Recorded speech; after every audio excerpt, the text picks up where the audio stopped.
নমস্কার শ্রোতা বন্ধুরা, আজকের গল্পটি আপনাদের জন্য এনেছেন আমার এক নাম প্রকাশে অনিচ্ছুক ফলোয়ার।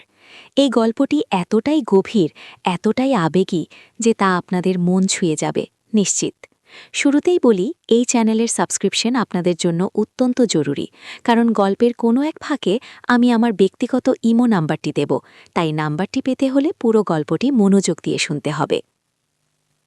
আমার নাম আজ থাক, আপনারা আমাকে শুধু একজন শ্রোতা, একজন সহমর্মী হিসেবেই জানুন। আমার জীবন এক সাধারণ বাঙালি মধ্যবিত্ত পরিবারের ছাঁচে বাঁধা। বিয়ে হয়েছে প্রায় ৮ বছর। স্বামী রাহুল সরকারি চাকরি করে, ভালোবাসে আমায়, আমিও তাকে। একটা সুন্দর সাধারণ জীবন, কিন্তু ভাগ্যের পরিহাস, মানুষের মন বড় বিচিত্র, বড় অপ্রত্যাশিত। ঘটনার সূত্রপাত আমার দিদির বাড়িতে। দিদি মানে আমার বড় বোন, যার বিয়ে হয়েছিল আমার স্বামীর বন্ধুর বড় ভাইয়ের সাথে। সেই সূত্রে দিদির ভাসুরপো আবির আমাদের বাড়িতে আসা যাওয়া করত। আবির আমাদের থেকে ৪-৫ বছরের ছোট, অত্যন্ত সুদর্শন, পড়ুয়া আর রুচিশীল। ওর বাবার মৃত্যুর পর ও নিজের মামার বাড়িতেই থাকত, কিন্তু পড়াশোনার সূত্রে আর পারিবারিক সম্পর্কের কারণে আমাদের বাড়িতে প্রায়ই আসত। প্রথম প্রথম ও শুধু দিদির বাড়ির জামাই হিসেবেই পরিচিত ছিল, কিন্তু ওর চালচলন, কথা বলার ধরন, ওর চোখে মুখে একটা অন্যরকম আকর্ষণ ছিল। ওর সাথে কথা বলতে আমার ভালো লাগত। ওর জ্ঞান, ওর চিন্তাভাবনা আমাকে মুগ্ধ করত। কিন্তু এ সবই ছিল এক ভদ্র সুশোভন পরিচিতি। মাস ২ আগে আমাদের পারিবারিক একটি অনুষ্ঠানে আবির আবার আমাদের বাড়িতে আসে। এবার ওর সাথে ছিল ওর নতুন শিক্ষক। সেই শিক্ষক নীলাঞ্জনের পরিচয় বেশ অদ্ভুত। সে আসলে আবিরের কলেজের এক অধ্যাপক, কিন্তু আবিরের মায়ের সাথে তার পুরনো দিনের একটি সম্পর্ক ছিল। সেই সুবাদেই নীলাঞ্জনকেও আমরা চিনতাম। কিন্তু আমার জীবনে সে এক নতুন অধ্যায়ের সূচনা করল। নীলাঞ্জন আবিরের তুলনায় বেশ বড়, বয়স ৪০-এর কাছাকাছি, কিন্তু তার মধ্যে এক অদ্ভুত স্নিগ্ধতা, এক গভীর পুরুষালী আবেদন ছিল। তার গভীর চোখ, মসৃণ ত্বক আর কথা বলার সময় তার কপালে ভাঁজ পড়া, সবকিছু মিলিয়ে এক অন্যরকম আকর্ষণ। ও যখন কথা বলতো, মনে হতো যেন আমার মনের গভীরে গিয়ে কিছু স্পর্শ করছে। আমার দিদি সবটাই খেয়াল করত, কিন্তু ও ভাবত এ নিছকই একটা নতুন মানুষের প্রতি প্রাথমিক মুগ্ধতা। কিন্তু আমি জানতাম এটা তার চেয়েও বেশি কিছু। প্রথমবার নীলাঞ্জন যখন আমাদের বাড়িতে আসে, তখন আমি একা ছিলাম। রাহুল অফিসের কাজে বাইরে ছিল। নীলাঞ্জন এলো আবিরের সাথে। কিছুক্ষণের মধ্যে আবিরকে এক বন্ধুর প্রয়োজনে বাইরে যেতে হলো। আমি আর নীলাঞ্জন একা। সেই প্রথমবার ওর সাথে আমার দীর্ঘক্ষণ কথা হলো। ও আমার লেখালেখির প্রশংসা করল, আমার পছন্দের বই নিয়ে আলোচনা করল। ওর কথার মধ্যে এমন কিছু ছিল যা আমাকে ওর প্রতি আরও বেশি আকৃষ্ট করছিল। ওর গলার স্বর, ওর হাসির ধরন, ওর হাত নাড়ার ভঙ্গি, সব কিছুতেই এক অনবদ্য আবেদন।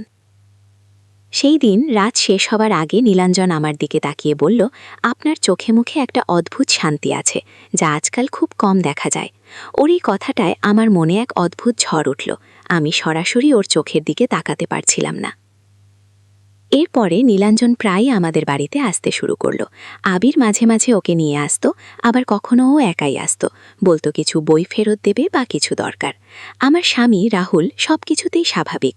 ও কখনো ভাবতেও পারেনি আমার মনের গভীরে কী ঝড় চলছে। একদিন আমি রান্নাঘরে কাজ করছিলাম। নীলাঞ্জন এসে দাঁড়ালো দরজায়। আমি তখন এক গভীর মন খারাপের মধ্যে ছিলাম, কারণ দিদির সাথে আমার একটু মনোমালিন্য হয়েছিল। নীলাঞ্জন এসে আমার পাশে বসল। ওর উপস্থিতিটাই যেন এক শান্তির পরশ। কি হয়েছে জিজ্ঞেস করল নীলাঞ্জন। আমি সব কথা খুলে বললাম। ও আমার কথা মন দিয়ে শুনল। তারপর আমার হাতটা আলতো করে ধরল। ওর স্পর্শে আমার সারা শরীর কেঁপে উঠল। সেই প্রথম আমাদের মধ্যে এক শারীরিক স্পর্শ, কিন্তু তার থেকেও বেশি ছিল এক মানসিক টান, এক গভীর বোঝাপড়া। আপনি জানেন, আপনার এই সহজ সরল মনটা আমাকে খুব টানে, বলল নীলাঞ্জন। ওর গলার স্বরটা গভীর হয়ে এলো। আমার হৃদস্পন্দন বেড়ে গেল। আমি ওর দিকে তাকাতে পারছিলাম না। ওর স্পর্শ আমার হাতে, আমার মনে এক তীব্র অনুভূতির জন্ম দিচ্ছিল। আমারও আপনাকে ভালো লাগে, বলে ফেললাম আমি। নীলাঞ্জন আমার দিকে তাকালো। ওর চোখে মুখে এক অদ্ভুত মিশ্র অনুভূতি, বিস্ময়, আনন্দ আর এক গভীর ভালোবাসা। আমি জানতাম, বলল ও, কিন্তু কখনো সাহস করে বলিনি, আপনার বৈবাহিক জীবন। আমি জানি, আমি বললাম, কিন্তু মন তো কারো কথা শোনে না। সেই দিন আমাদের দুজনের মধ্যে এক অলিখিত বোঝাপড়া তৈরি হলো। এরপর থেকে আমাদের দেখা হওয়াগুলো আরও ঘন ঘন হতে লাগলো। কখনো রাহুল বাইরে থাকলে, কখনো দিদির বাড়িতে, আবার কখনো বা নিছক রাস্তায় দেখা। আমাদের কথা হতো, স্পর্শ হতো। আমাদের সম্পর্কটা একটা অদৃশ্য সীমার দিকে এগোচ্ছিল। একদিন আমার স্বামী রাহুল একটু আগেই বাড়ি ফিরে এলো। আমি তখন নীলাঞ্জনের সাথে ফোনে কথা বলছিলাম। ওর গলার স্বর শুনেই আমার মন শান্ত হয়ে যেত। রাহুল ফোনটা ধরে ফেলল। কার সাথে কথা বলছো? জিজ্ঞেস করল। আমি ঘাতে গেলাম। আমার এক বান্ধবীর সাথে, বললাম। এত জরুরি কথা এত নিচু গলায়? রাহুলের মনে সন্দেহ জাগল। আমার মনে ভয় ঢুকে গেল। যদি রাহুল সব জেনে যায়, যদি সব ভেঙে যায়। নীলাঞ্জনকে আমার সবটা বলতে হলো। ও বলল, চিন্তা করো না, আমরা সাবধানে থাকব। কিন্তু এই সাবধানে থাকাটা কতদিন সম্ভব? আমাদের এই গোপন প্রেম, এই নিষিদ্ধ আকর্ষণ কোথায় গিয়ে দাঁড়াবে? গত সপ্তাহে আমি আর নীলাঞ্জন দেখা করেছিলাম। আমাদের দেখা করার জন্য একটি পুরনো পরিত্যক্ত বাগানবাড়ি ভাড়া করেছিলাম। জায়গাটা শহরের বাইরে, কেউ সাধারণত সেখানে যায় না। সেখানে গিয়ে আমরা একে অপরের সান্নিধ্যে এলাম। ওর বুকে মাথা রেখে আমি আমার সব দুঃখ, সব ভয় ভুলে গিয়েছিলাম। ও আমার হাত ধরল, আমার কপালে চুমু খেলো। ওর প্রতিটি স্পর্শে, ওর প্রতিটি নিঃশ্বাসে আমি এক নতুন জীবনের সন্ধান পাচ্ছিলাম। কিন্তু যখন বাড়ি ফিরছিলাম, তখন আমার মনে হলো আমি যেন এক গভীর সমুদ্রের অতলে তলিয়ে যাচ্ছি। এই প্রেম, এই আকর্ষণ কি আমাকে ধ্বংস করে দেবে? আজ আমি আবার নীলাঞ্জনকে ফোন করেছি। ও বলেছে ও আজ আমার সাথে দেখা করতে আসবে। কিন্তু আমার মন বলছে আজ হয়তো আমাদের জীবনে এক নতুন মোড় আসবে। হয়তো আজই সব শেষ হয়ে যাবে, অথবা হয়তো গল্পটি এখানে অসমাপ্ত রইল। নীলাঞ্জন এসে গেছে, দরজায় টোকা পড়ছে। আমার বুক কাঁপছে। কি হবে এরপর? আপনারা কি জানতে চান? কমেন্ট করে জানান।